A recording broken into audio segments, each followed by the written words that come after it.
Pag-ingatan ninyong hindi pakitang tao lamang ang paggawa ninyo ng mabuti. Kapag ganyan ang ginawa ninyo, wala kayong matatamong gantimpala buhat sa inyong amang nasa langit.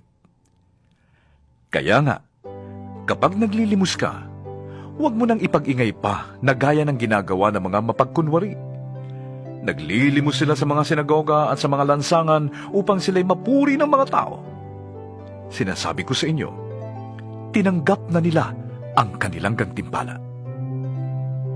Sa halip, kapag naglilimos ka, huwag mo nang ipaalam ito sa pinakamatalik mong kaibigan.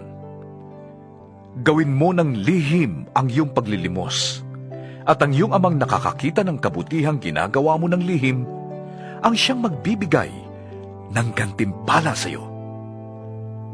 Kapag nananalangin kayo, huwag kayong tumulad sa mga mapagkunwari.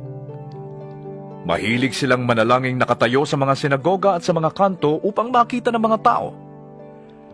Sinasabi ko sa inyo, tinanggap na nila ang kanilang gantimpala. Ngunit kapag mananalangin ka, pumasok ka sa iyong silid at isara mo ang pinto. Saka ka manalangin sa iyong amang hindi mo nakikita, at ang iyong amang nakakakita ng ginagawa mo ng lihim ang siyang magbibigay sa iyo ng gantimpala. Sa pananalangin ninyo'y huwag kayong gagamit ng maraming salitang walang kabuluhan, gaya ng ginagawa ng mga hindi nakakakilala sa Diyos. Ang akala nila'y pakikinggan sila ng Diyos dahil sa dami ng kanilang salita.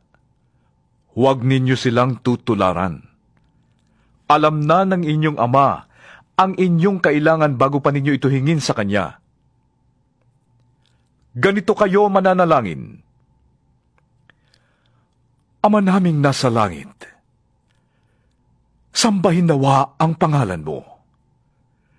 Naway maghari ka sa amin. Sundin nawa ang iyong kalooban dito sa lupa tulad ng sa langit. Bigyan mo kami ngayon ng aming kakainin sa araw-araw. At patawarin mo kami sa aming mga kasalanan, tulad ng pagpapatawad namin sa mga nagkakasala sa amin. At huwag mo kaming hayaang matukso, kundi iligtas mo kami sa masama.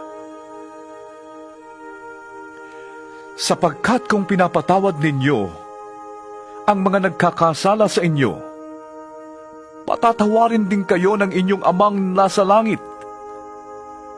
Ngunit kung hindi ninyo pinapatawad ang mga nagkakasala sa inyo, hindi rin kayo patatawarin ng inyong Ama.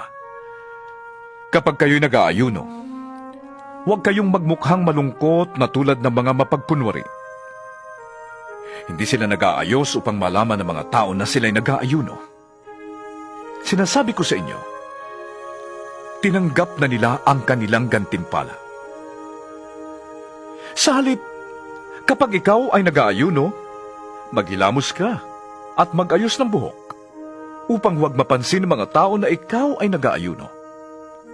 Ang iyong Amang hindi mo nakikita, ang tanging makakaalam nito. Siya na nakakakita ng ginagawa mo ng lihim, ang siyang magbibigay ng gantimpala sa iyo.